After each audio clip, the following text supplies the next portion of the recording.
All right, everyone, Mr. Graham here. Today, I'm going to take us from the realm of graphs to the realm of algebra when talking about the motions of objects. I like to tell my students that you really know a physics concept whenever you can describe that concept mathematically, graphically, and in words. And so we've been dealing with graphically depicting motion up until now. Now we're going to talk about algebraically depicting motion. And we're going to use a velocity time graph actually to derive the equations of motion that we'll be using. Before we get to that, though, I just want to point out the first kinematic equation. Kinematics is essentially the study of motion without reference to the forces that cause the motion. So when we talk about the equations that describe an object's motion, we call those equations the kinematic equations. It comes from the same root word as like kinetic, motion, kinetic energy, the energy of motion, things like that, things that you've learned about before. The first equation, though, is just a definition. It's the definition of average velocity. And that equation, all it says is that the average velocity of an object is equal to that object's displacement divided by the time interval over which that object moves. You've used a similar equation since middle school, maybe even before, and that's the equation for speed. You want to calculate speed, you divide the distance traveled by the time.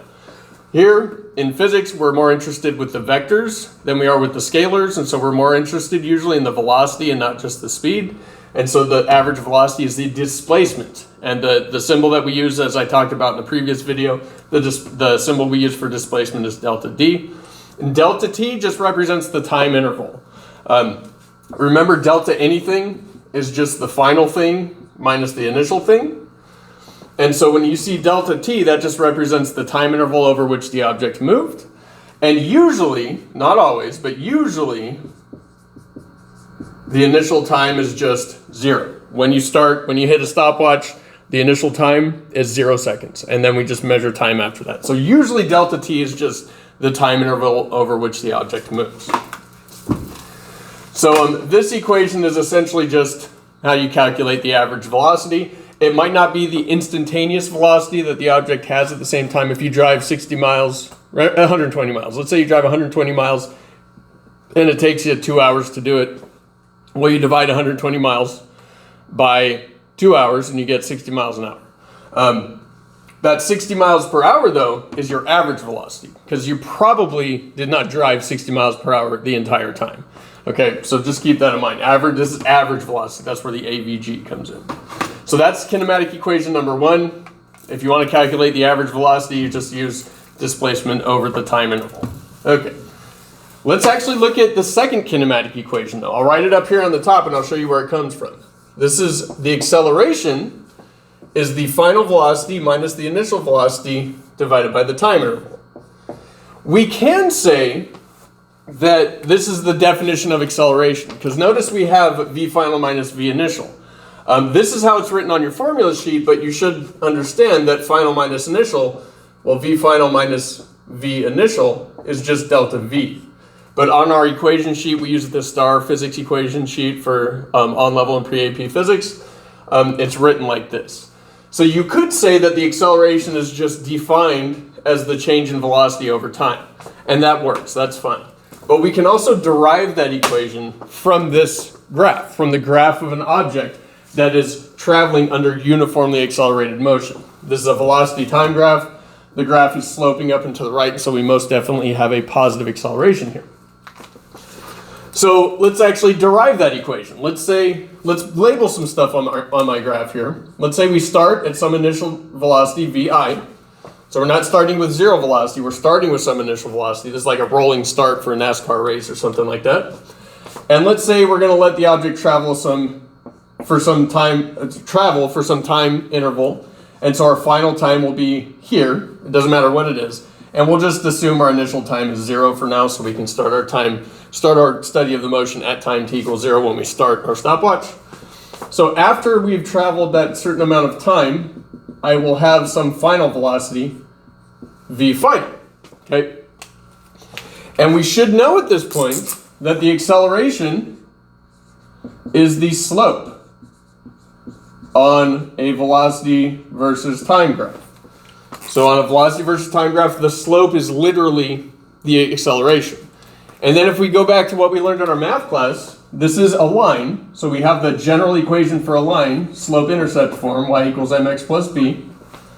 And then we're just going to plug in values, our physics values from our graph, and replacing our symbols here. So we know that our y value in math class here represents our final velocity, right? If I want to know the y value for this point at the end of the motion, I just look at the vertical axis, just like I would in math class. But instead of saying y, this is actually going to be our final velocity. So we replace the y with final velocity. We just went over how the slope is the acceleration. You know in your math class, m is slope, so I put a for acceleration. X is going to represent our time interval. However much time passed during the motion, it's going to be t final minus t initial, or delta t.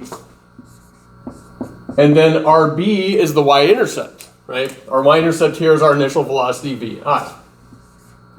And then I can just do a little bit of algebraic manipulation to solve this for acceleration, so I get that equation. So the first thing I'm going to do is subtract the initial velocity from both sides. I'm doing reverse PEMDAS here. And when I do that, I get on the left side v final minus v initial. That's going to equal the acceleration times the time interval delta t. And then to get a by itself, I'm just going to divide both sides by delta t. Divide by delta t. Delta t's cancel on the right side. And I'm left with, on the left side, final velocity minus initial velocity divided by the delta t, or the time interval, will equal the acceleration. And then I can just rearrange that. I can flip the sides. Doesn't matter how you write this. So I put the a on the left side, the acceleration, then equals the final velocity minus the initial velocity divided by the time interval. Sometimes they call it change in time, but I like to think of it as the time interval. And there's our equation. There's the kinematic equation on our list. It is kinematic equation number 2. Okay? So we can get that equation directly from analysis of the graph depicting an object moving under uniformly accelerated motion. All right. That was the easiest one to get. So now, let's go to one of the other equations. And I'll tell you right now, the third kinematic equation is the hardest one to derive. You actually have to do some pretty heavy algebra there, so I'm not actually going to go over that, but if you're pretty astute with your algebra, you can use the other equations to actually generate that equation. If you'd like to do that, go right ahead. It's kind of fun. But what I'm going to do is derive the kinematic equation number 4, the one down here. And that one says that the displacement delta d is going to equal the initial velocity times the time interval plus 1/2 times the acceleration times the time interval squared. That looks like a pretty scary equation. A lot of times when introductory physics students see the weird equations that we use in this class, they wonder where they come from. Well, I'm about to tell you where this comes from. It does assume that you know how velocity time graphs work. And so let's use the same graph for the same motion, uniformly accelerated motion. We start with some non-zero initial velocity, and the object is going to travel for some time interval, and we'll end at time t final. And remember that the displacement delta d is the area, right? We should understand that now. The displacement, we get an object's displacement from its velocity versus time graph using the area between the actual graphed line and the t-axis. You just took a test over that, so hopefully you understand that. You can derive this equation by using the area of a trapezoid, but I never remember the area of a trapezoid formula, so I'm just going to divide this shape into a triangle and a rectangle. And so the area of this rectangle is going to be just the height of the rectangle, which if we start at 0, our height is going to be initial velocity, times the base. Well, our base is just represented by the time interval, or represents the time interval. This time interval here, this distance on the t-axis represents the time interval delta t. So that's the area of the rectangle. The area of the triangle, the area of a triangle is 1/2 base times height, so that's going to be 1/2. Well, the base is the same. It's the delta t, the same base as our rectangle here, so it's going to be delta t, times the height of the triangle. Well, what's the height? Well, I have final velocity here. So what I'm looking for is this height. I'm specifically looking for this height here. And you can think of that as like your change in y if this was just a graph in your math class. But here it's not our change in y, it's our change in velocity, specifically final velocity minus initial velocity.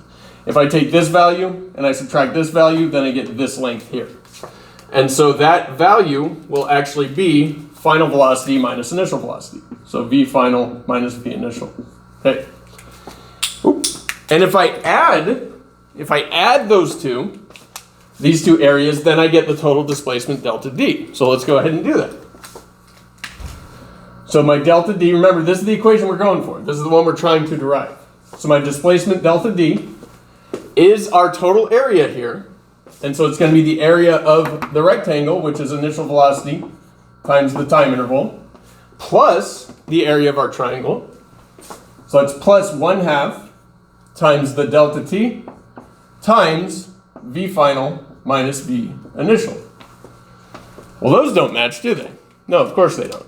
So what we're going to do is actually combine the equation that we already derived with this equation to generate that one. And I'll tell you why we want all these different equations at the end of the video. So I'm going to go ahead and rewrite kinematic equation number 2 on this side. I get acceleration equals final velocity minus initial velocity divided by the time interval. And you'll see why I do this in a second, but I'm going to go ahead and multiply both sides by delta t here. Hopefully we've had enough practice with this, doing the algebra on equations without actually plugging numbers in. Our delta t's cancel. I have a numerator one and a denominator one, so they cancel. And so my result is the acceleration times the time interval. You can multiply delta t times a is the same as a times delta t, so I'm going to do that, equals final velocity minus initial velocity. Well, here's a little trick, and those of you that are going to take the PSAT or the SAT anytime soon, you don't always solve equations just for single variable. Sometimes you want to solve an equation for, in this case, a variable minus another variable. So I see that v final minus v initial is the same as the acceleration times the time interval. And so anytime I see that, which I do see that here, I can plug in the acceleration times the time interval for v final minus v initial. And when I do that, I get delta d equals initial velocity times the time interval plus 1/2 times delta t. And then instead of writing v final minus v initial, I multiply that times a delta t. And you guys that are good at algebra know where I'm going with this now. I'm going to simplify this. I get delta d equals initial velocity times the time interval plus 1/2. Now remember, whenever you multiply factors, it doesn't matter the order. A times b is the same as b times a. And so I'm going to go ahead and multiply the delta t times the delta t. Well, I'm going to multiply the 1/2 times the a first. So I'm going to take this guy, multiply it by the a, and then multiply it by delta t times delta t, which gives me delta t squared. And sure enough, we have the equation that matches the equation that is on our formula sheet. Okay, now I did mention this one, kinematic equation number 3. You can, if you are so inclined, use the other kinematic equations and do some pretty tough algebra. For some of you, it might not be that tough, but do some pretty tough algebra to actually derive this equation. I'm not going to go through that. Again, if you'd like to see that, you can come to my Zoom office hours. I'll help you there if you really want to see it. Otherwise, I'll just leave that as an exercise, or you can just assume that yes, this equation does work. It does come from the graphs. And yeah, so why do we have these different equations? Well, notice, and specifically, because this one is not used quite that much, that's just the definition of average velocity, but this one, and this one, we use all the time. We're going to solve a lot of problems in the future that are going to use those 3 equations. And what dictates which equation you're going to use to analyze an object's motion that is accelerating, it's essentially what variables you have. So let's say that I have the 2 velocities and I have the acceleration, and that's it. Well, I can use this equation to determine the time. In this equation, if I have the displacement and the acceleration and the initial velocity, then I can calculate the final velocity. If in this equation, if I have the initial velocity and the time interval and the acceleration, then I can determine the displacement, delta d. Notice that this equation doesn't have displacement. So if you don't have displacement information and you're not asked to use this to calculate displacement, you're probably going to use this one. This equation here doesn't have delta t. It doesn't have the time interval. So if you're not asked to find a time interval and you're not given a time interval, chances are you'll be using this one. And then this equation here doesn't have the final velocity. So again, if you're not asked to find the final velocity and you're not given the final velocity, chances are you're going to use this one. And unfortunately, because a lot of students don't really like this one, because it is, oh, let me turn off my alarm, sorry. Hi there. It's currently 7. It's currently 7 o'clock in the morning. So most students don't particularly like this one because it's essentially a quadratic. You got a delta t squared and a delta t. If delta t is your variable, that is literally the equation for a parabola, which we've seen at this point. The displacement for an object moving, the distance or displacement versus time graph for an object moving under uniformly accelerated motion is a parabola. This is literally the equation of that parabola. And although most students typically don't like quadratics too much until you've gotten through algebra 2 maybe, or you're pretty deep into pre-calculus, unfortunately that's the equation that we use most often. That's the one that you'll see most often. Maybe not in the beginning, but then when we actually start doing labs and start analyzing motions of objects in the real world, this is the equation that we end up using a little more. So the better you are with your quadratics, the better you'll be with the uniformly accelerated motion equations in general. All right, so that's where the kinematic equations come from. From here, we're going to actually start solving some pretty interesting problems. But familiarize yourselves with these equations. You don't have to memorize them. You never have to memorize any of the formulas in this class. You'll always be given a formula sheet that will show you those. All right, that's about it. Thank you.